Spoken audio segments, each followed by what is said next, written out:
Dear friends and dear students, welcome to our YouTube channel E-Shiksha Rajasthan. Let's start the class. Good morning student, welcome back in our class. आज हम class 4th का 3rd chapter पढ़ेंगे, जिसका शीर्षक है धनुर्धर अर्जुन। धनुर्धर, धनुर्धर का मतलब होता है धनुष को धारण करने वाला। और कौन है वो? महावीर अर्जुन है। अर्जुन के बारे में कौन नहीं जानता? आप जानते हो ना।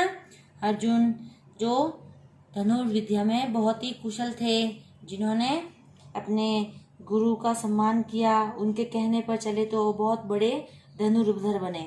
तो इसी के ऊपर आज अपन पूरा लेसन ये पढ़ेंगे, ठीक है। तो बात बहुत पहले की है, बहुत टाइम पहले की बात है, बहुत समय हो गया उस बात को। हमारे देश में एक राजा थे पांडु। तो एक राजा थे, उनका नाम क्या था? पांडु। पांडु के 5 पुत्र थे जो पांडव कहलाते थे। तो पांडव कौन कहलाते थे? राजा पांडु के 5 पुत्र। युधिष्ठिर इन सब में सबसे बड़े थे। युधिष्ठिर सबसे बड़े भाई थे 5 भाइयों में से। युधिष्ठिर से छोटे थे भीम, फिर अर्जुन, फिर नकुल और सहदेव। इस तरह 5 भाई थे। 5 राजकुमार गुरु द्रोणाचार्य से अस्त्र शस्त्र चलाने की शिक्षा प्रदान ग्रहण करते थे। तो जो गुरु द्रोणाचार्य हैं, उनके गुरुजी थे और वो उनको ये सब शिक्षा देते थे। तो अस्त्र और शस्त्र, ये अस्त्र शस्त्र विद्या होती हैं जो गुरु द्रोणाचार्य इनको देते थे। किस तरह इनका इस्तेमाल करना है, किस तरह शत्रुओं के ऊपर अस्त्र और शस्त्रों का प्रयोग करना है। भीम गदा चलाने में बहुत निपुण थे। गदा मतलब वो बड़ा होता है ना, हनुमान जी के पास भी होता है गदा, जो घोटे की तरह दिखता है। तो और अर्जुन धनुष बाण चलाने में। तो भीम तो गदा चलाने में निपुण थे और अर्जुन जी थे वो धनुष और बाण बहुत ही कुशल तरीके से चलाते थे। गुरु द्रोणाचार्य समय समय पर अपने शिष्यों की परीक्षा लिया करते थे। अपने भी होते ना स्कूल में एग्जाम, थोड़ा 2 लेसन पढ़े, फिर एग्जाम, फिर हाफ ईयरली। तो ठीक उसी तरह गुरु द्रोणाचार्य भी अपने शिष्यों की परीक्षा लेने के लिए बार बार परीक्षा लेते थे। एक दिन उन्होंने पेड़ पर एक मिट्टी की चिड़िया टांग दी। अब उन्होंने एक मिट्टी की चिड़िया बनाई और देखो ये इस तरह उन्होंने पेड़ पर मिट्टी की चिड़िया टांग दी। और फिर राजकुमारों से चिड़िया की आंख पर बाण मारने को कहा। अब राजकुमारों क्या बोला कि आपके सामने एक चुनौती है कि जो मिट्टी की चिड़िया लटक रही है उसकी आंख में आपको तीर चलाना है। अब गुरु द्रोणाचार्य ने बारी बारी अपने शिष्यों को बुलाया। उसमें कौरव भी थे, पांडव भी थे, क्योंकि वो तो कुलगुरु थे उनके। तो उन्होंने बुलाया बार बार कि अब तुम्हारी बारी, अब तुम्हारी बारी। तो सब आए। उन्होंने चिड़िया की ओर संकेत करते हुए पूछा, उन्होंने सबसे पूछा उधर देखो तुम्हें क्या दिखाई देता है। उन्होंने पूछा कि देखो, जो जो शिष्य आए सबसे उन्होंने एक ही प्रश्न किया, बताओ तुम्हें क्या दिखाई देता है। तो किसी ने तो कहा गुरुजी मुझे सभी राजकुमार दिख रहे हैं, पेड़ चिड़िया सभी कुछ दिखाई देता है, ऐसा बोला किसी ने। तो किसी ने कहा मुझे पेड़ और चिड़िया दोनों दिखाई देते हैं, कि मुझे पेड़ भी दिख रहा है और ये चिड़िया भी दिख रही है। किसी ने कहा मुझे चिड़िया के पंख दिख रहे हैं। अब देखो अलग अलग दिख रहा है सबको। द्रोणाचार्य ने किसी को भी बाण चलाने की आज्ञा नहीं दी। द्रोणाचार्य ने किसी को भी नहीं बोला कि तुम बाण चलाओगे। क्यों? क्योंकि उनको सही निशाना नहीं दिख रहा था। अब किसकी बारी आई? अर्जुन की बारी आई। अर्जुन की बारी आने पर द्रोणाचार्य ने उससे भी वही प्रश्न किया। लास्ट में अर्जुन आए और द्रोणाचार्य ने पूछा बताओ अर्जुन तुम्हें क्या दिख रहा है। तो अर्जुन ने कहा गुरुजी मुझे तो केवल चिड़िया की आंख दिखाई देती है। ये अर्जुन है, इसने कहा गुरुजी मुझे तो ये चिड़िया की सिर्फ आंख ही दिखाई दे रही है। फिर गुरुजी ने उसे बाण चलाने की आज्ञा दे दी। गुरुजी ने कहा कि इसको बराबर इसका निशाना दिख रहा है कि इसको क्या करना है। तब गुरुजी ने कहा कि हाँ अर्जुन तुम बाण चलाओ। तो गुरुजी की आज्ञा पर जब अर्जुन ने बाण छोड़ा तो वह ठीक चिड़िया की आंख पर लगा। इस तरह जिसका निशाना पक्का होता है कि उसको पता है कि मुझे क्या करना है, तो वो अपने लक्ष्य पर जरूर पहुंचता है। ठीक अर्जुन की तरह कि उसको गुरुजी ने कहा था कि तुम्हें आंख पर निशाना लगाना है, तो अर्जुन को उसको चिड़िया की आंख ही दिखी, ना कि पेड़ पौधे दूसरे बच्चे राजकुमार वगैरह। तो मनुष्य को भी अपने जीवन में जो लक्ष्य होता है ना, उसी की तरफ अपना ध्यान इंगित करना चाहिए। ठीक है। अब देखते हैं लेसन में आगे क्या लिखा है। गुरु द्रोणाचार्य ने सभी राजकुमारों को समझाया। जब उनकी परीक्षा ले ली और फिर गुरु ने इनको समझाया कि जहां निशान लगाना हो ध्यान केवल उसी पर होना चाहिए। बिल्कुल सही बात बोली कि जिस तरह हमको निशाना लगाना है, जहाँ हमारा लक्ष्य है, हमारा ध्यान उधर ही होना चाहिए। इधर उधर की सभी कुछ देखने से ध्यान बट जाता है। हम देखते हैं इधर क्या है उधर क्या है तो हमारा ध्यान बढ़ जाता है। ध्यान बढ़ जाना मतलब ध्यान हमारा स्थिर न होना, चित्त स्थिर न होना, मन भटक जाना और निशाना ठीक नहीं बैठता। तो जहाँ हमने को निशान लगाना होता है हमारा पूरा ध्यान उसी तरह होना चाहिए। अर्जुन का ध्यान केवल चिड़िया की आंख पर था, इसलिए उन्होंने बहुत अच्छे तरीके से चिड़िया की आंख पर ही निशाना साधा। इसलिए उनका निशाना बिल्कुल ठीक बैठा और बाण ठीक चिड़िया की आंख में लगा। तो यही बता रहे द्रोणाचार्य की जो लक्ष्य हो उसी पर हमारा ध्यान रहना चाहिए। ध्यान बट जाने से हमारा निशाना नहीं लगता है। अब अर्जुन धनुष बाण चलाने में बहुत कुशल थे, बहुत अच्छे तरह से वो धनुष बाण चलाते थे। उन दिनों धनुष बाण चलाने में अर्जुन का मुकाबला करने वाले बहुत ही कम वीर थे। बहुत ही गिने चुने वीर ही थे जो अर्जुन के समान धनुष बाण चलाते थे। तो अपनी इसी कुशलता के बल पर अर्जुन ने राजा द्रुपद की शर्त पूरी की। एक राजा है जिनका नाम है द्रुपद, जिनकी पुत्री है द्रौपदी। ठीक है, द्रुपद उनके पिता का नाम है। तो उनकी एक शर्त थी, वो अर्जुन ने पूरी की। अब वो शर्त क्या थी अपन आगे पढ़ते हैं। राजा द्रुपद की शर्त थी कि जो कोई तेल के कड़ाह में देखकर उसके ऊपर लटकी मछली की आंख को अपना निशाना बनाएगा।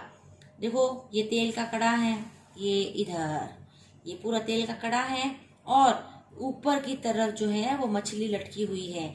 इसके अंदर उसकी परछाई देखकर जो भी वीर उसके मछली की आंख में अपना निशाना बनाएगा वो द्रौपदी का विवाह उसी वीर से किया जाएगा। तो ये शर्त किसने रखी?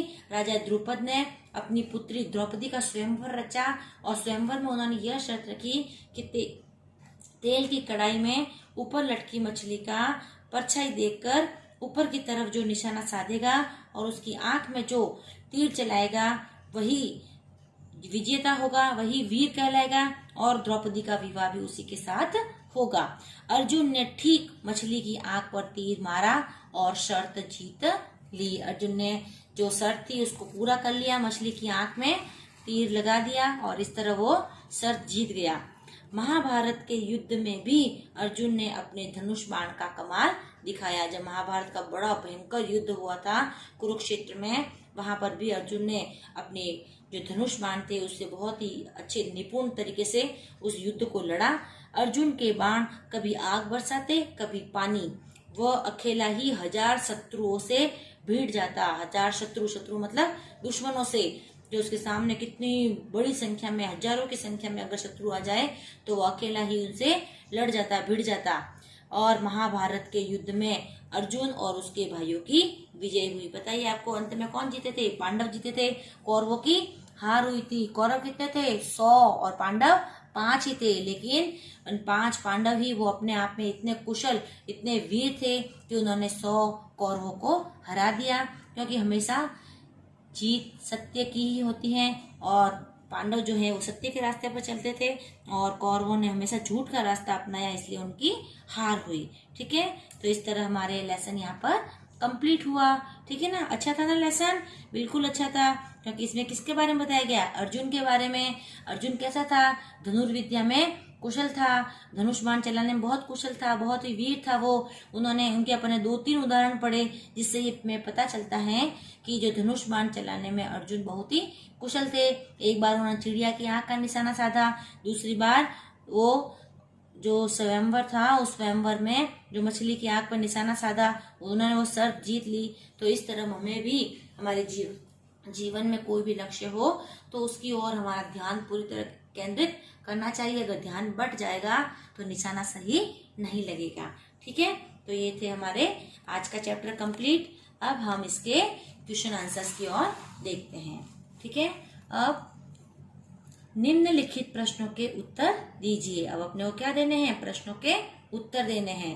फर्स्ट क्वेश्चन है, पांडव कौन थे? पता है ना आपको पांडव कौन थे? मैंने आपको 5 नाम गिनाए थे अभी। तो पांडव राजा पांडु के 5 पुत्र थे। युधिष्ठिर, भीम, अर्जुन, नकुल, सहदेव, इस तरह ये 5 पुत्र थे। फिर द्रोणाचार्य राजकुमारों को किस प्रकार की शिक्षा देते थे? पहले की जैसे अब है ना स्कूल, वैसे पहले स्कूल नहीं हुआ करते थे, सब लोग गुरुकुल में पढ़ते थे, गुरु के पास रहकर। तो जो है वो द्रोणाचार्य इनके गुरु थे। तो द्रोणाचार्य राजकुमारों को अस्त्र शस्त्र की शिक्षा देते थे, किस तरह हमें धनुष बाण चलाने हैं उनकी शिक्षा देते थे। फिर थर्ड क्वेश्चन है, गुरुजी ने अपने शिष्यों की परीक्षा किस प्रकार ली? बताए ना कि भाई अपने मेरे शिष्य कितने होशियार हुए हैं, तो उन्होंने इसकी परीक्षा कैसे ली? गुरुजी ने मिट्टी की चिड़िया पेड़ पर टांग दी व सभी राजकुमारों को उसकी आंख में निशाना लगाने को कहा। यहाँ तक लिख के फिर आपको ये लाइन लिखनी है, इस तरह गुरुजी ने अपनी शिष्यों की परीक्षा ली। ये किस को हटाना है? ठीक है, इस वर्ड को हटा के पूरा का पूरा क्वेश्चन वापस लिखना है। गुरुजी ने मिट्टी की चिड़िया पेड़ पर टांग दी व सभी राजकुमारों को उसकी आंख में निशाना लगाने को कहा। इस प्रकार गुरुजी ने अपने शिष्यों की परीक्षा ली। ठीक है। फोर्थ क्वेश्चन, गुरुजी ने अर्जुन को ही बाण चलाने की आज्ञा क्यों दी? उनके पास तो बहुत सारे शिष्य थे, सबको मना करके सिर्फ अर्जुन को ही क्यों कहा? तो इसका आंसर है क्योंकि अर्जुन को ही सिर्फ चिड़िया की आंख दिखाई दे रही थी, बाकी सबको तो कोई बोल रहा था पेड़ दिख रहा है, कोई बोल रहा पंख दिख रहे हैं, कोई बोल रहा था कि मुझे तो राजकुमार दिख रहे हैं सारे। तो किसी को भी सही तरीके से चिड़िया की आंख का निशाना नहीं दिख रहा था, इसलिए उन्होंने अर्जुन को ही बाण चलाने की ये आज्ञा दी। फिर लास्ट क्वेश्चन है इसका, राजा द्रुपद की क्या शर्त थी उनकी पुत्री द्रौपदी के स्वयंवर की? तो राजा की यह शर्त थी कि तेल के कड़ाह में देकर ऊपर लटकी मछली की आंख को अपना निशाना बनाएगा, वही द्रौपदी का विवाह उसी से होगा। तो राजा द्रुपद ने यह शर्त रखी थी कि जो भी तेल की कढ़ाई में उसकी परछाई देखकर निशाना लगाएगा मछली की आंख में, वही वीर कहलाएगा और वही विजेता होगा और द्रौपदी का विवाह भी उसी से होगा। ठीक है, क्वेश्चन आंसर आपको समझ में आए? अब अपन आगे पढ़ते हैं। उपयुक्त शब्द चुनकर रिक्त स्थान भरिए। क्या भरना है अपने को? ये फिलअप भरनी है। जैसे अर्जुन ने मछली की पर तीर मारा। कहाँ तीर मारा? अर्जुन की, ये अर्जुन ने कहा तीर मारा? मछली की नाक पर के आंख पर? तो आपको आंख पर टिक करके यहाँ लिखना है आंख पर टिक मारा, ये तीर मारा। ठीक है, तो अर्जुन ने मछली की आंख पर तीर मारा। सेकंड फिलअप है, डैश के कड़ा के ऊपर मछली लटकी हुई थी। कड़ा भरा हुआ था, किससे? घी से कि तेल से? तेल से। तो आपको यहाँ लिखना है तेल से कड़ा भरा हुआ था। फिर जहां निशाना लगाना हो डैश केवल उसी पर होना चाहिए। क्या? बाण के ध्यान। तो आपको ध्यान पर टिक लगाकर ये ध्यान वर्ड इस फिलअप में फिल करना है। फिर ये गुरु द्रोणाचार्य ने पेड़ पर डैश की चिड़िया टांग दी। चिड़िया टांगी थी ना परीक्षा के लिए, कौन सी थी? मिट्टी की थी, कपड़े की? मिट्टी की। तो आपको ये मिट्टी शब्द इस फिलअप में फिल करना है। फिर अगला है, गुरुजी की आज्ञा पर अर्जुन ने डैश छोड़ा। क्या? धनुष के बाण। बाण छोड़ा। अगर धनुष छोड़ देंगे तो बाण नहीं चलेगा, तो इस तरह उन्होंने बाण छोड़ दिया। ये अपनी फिलअप भी कंप्लीट हो गई। अगला क्वेश्चन है, रेखा खींचकर सुमेल कीजिए। क्या करना है आपको? इनको मिलाना है आपस में, किस तरह मिलते हैं। जो भी सही है उसके आगे वो लाइन को मिलाना है, लेकिन आपको अपनी नोटबुक में डायरेक्ट उसके सामने सही आंसर लिखना है।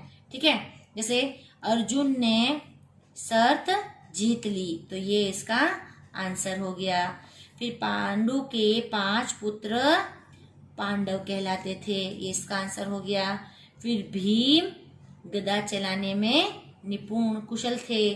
फिर अर्जुन धनुष बाण चलाने में कुशल थे और अर्जुन का निशाना बिल्कुल ठीक बैठा। तो इस तरह आपको ये लाइन खींचकर इसको आपस में मिलाना है। समझ में आया ना?